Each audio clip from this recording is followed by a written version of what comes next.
Hi, Romans here and welcome to another review. Today it's going to be Cold Night for Alligators, the Hindsight Notes. Music review. Music review. Cold Night for Alligators is a Danish, formerly progressive, technical, deathcore kind of band, the elements of which are very scarce on a new album, which is, I think, a good thing. I don't really know too much about them. They're kind of a new band for me, but they've been around for quite some time because they dropped their debut EP back in 2010, and that was followed by another EP and two more full-length studio albums. So this is actually their third full-length studio album coming after 4 years, so kind of a long time. Somewhere I read that the band sort of promoted this album as being the softest, the most accessible and the most melodic one. And basically this new album was the band's introduction for me. It came out almost a month ago, so I'm kind of late to this review because I had COVID, so I was out for like 2 weeks. Anyway, I've heard it 10 times as of now, so let's dive right into the review. The opening track, Behind Curtains, starts very atmospherically. All of those textures and drones on the album, of which there's a lot, reminds me of the Polish band Disperse, which I've been listening a lot, recently. The song has a great chorus, and it's kind of hard to classify, it's like melodic poppy prog metal. To a certain degree, this record reminds me of what Voyager were going for on their, as of now, recent album Colors in the Sun from 2019, which is just one of my all-time favorite records. But Colors in the Sun was more directed towards like 80s nostalgia, where the Hindsight Notes is much more contemporary.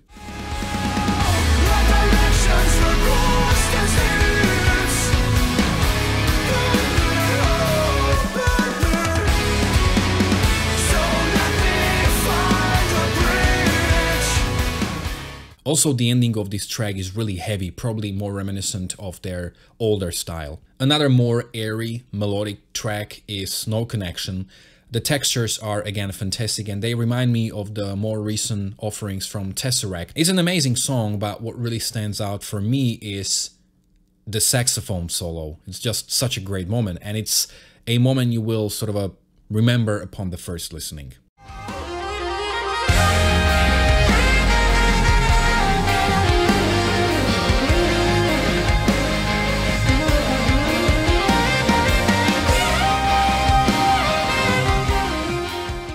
We've got some great grooves in the track called Verism, not sure how it's pronounced. There are also some janty breaks, and we even have a guitar solo here.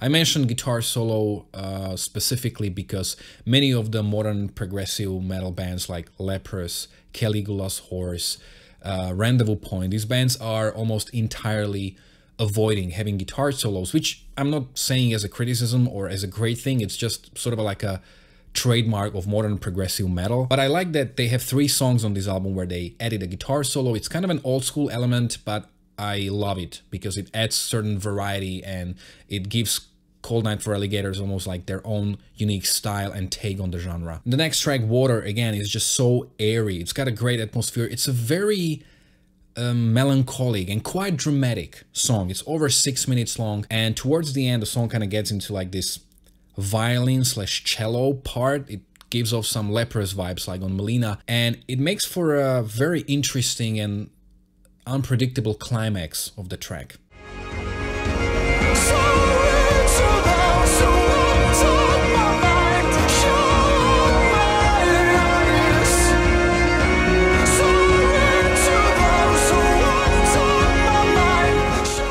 Dusty Patterns continues in a similar way.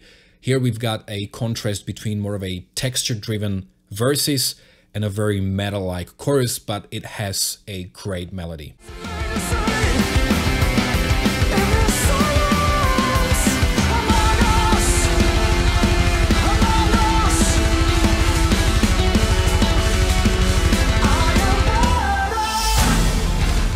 Nostalgic is probably the only headbanger from start to finish. This is definitely their heaviest track on the album, probably more reminiscent of what they had played before. And also we've got kind of like a metalcore midsection.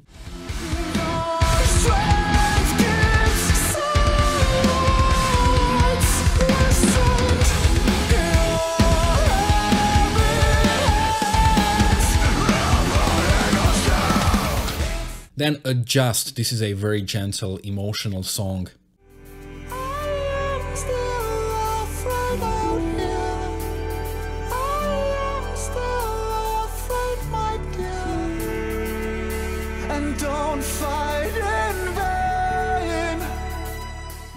Before we continue, just a little reminder, I also make music. You can find the links to my debut album in the description below. The second album will drop this year. What makes my music unique is it's a heavy prog rock without guitars. Instead, you have drums, bass, saxophone and keyboards. All of the music videos are on my YouTube channel. Be sure to check it out. Then Out Mannequin is a very interesting song because we have a featured vocals here, which are almost in that black metal territory. But I really love the gospel touch in the chorus. It gets much heavier in the second half, which makes it quite unpredictable for me.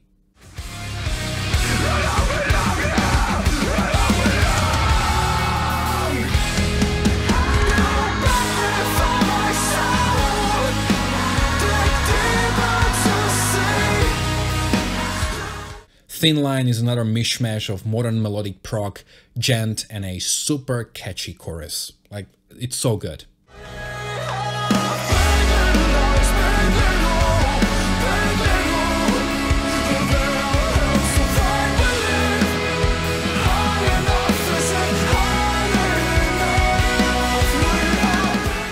The final track is Hindsight, which is a kind of a title track, I guess.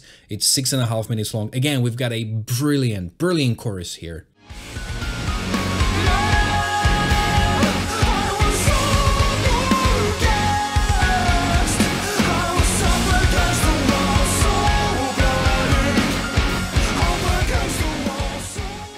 The midsection with chorus is great, but surprisingly, that amazing chorus is not repeated anymore. As you can probably tell, I'm absolutely digging this record. I've already ordered an LP version of it, which I think is the highest way how you can support an artist or how you can support a certain record, by buying an LP, which is usually the most expensive format of the record. I do have to say though, the first impression I had, the first time I heard this album, I didn't like it. I listened to it and I was like, I don't know, this is probably not for me. The second time we were listening to this album with my wife, she actually made some remarks that it's like, it reminded her of Good Charlotte or Panic at the Disco, especially the vocals. And the singer is really great, even though it took me some getting used to because his voice is just so unique. Push away, push away.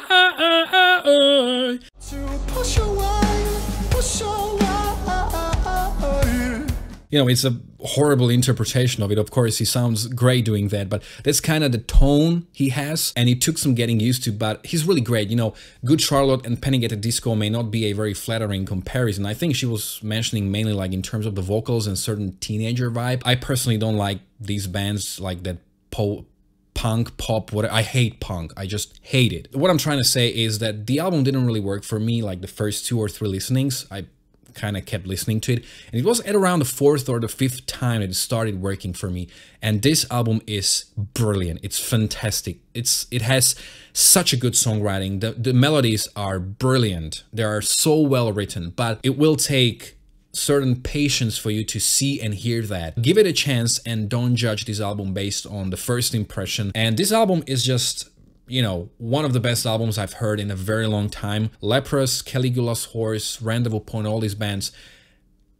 You know, this is basically on the same level. It's up there with the best. Have you heard this album already? If you have, you can let me know in the comment section below whether you agreed or disagreed with me. If you are already a fan of this band, you can let me know how well do you think it compares to their previous stuff, maybe which is the next record I should listen to from them. You can follow me on Facebook or on Instagram. You can find the links to both in the description of this video below as well. And you can also find there my Spotify playlist, which I update every 2 weeks, and it's basically what music I'm listening to at a given time. It's a very diverse, very colorful playlist, which will give you a little bit of a sneak peek into what I'm listening to, and I'm sure you will discover a lot of great artists there as well. Also, if you like this video, don't forget to like, to share, to subscribe, check out my own original music, my live performances, my very popular Worst to Best series, and quite a lot of other videos, series, and reviews as well. Thanks a lot for watching.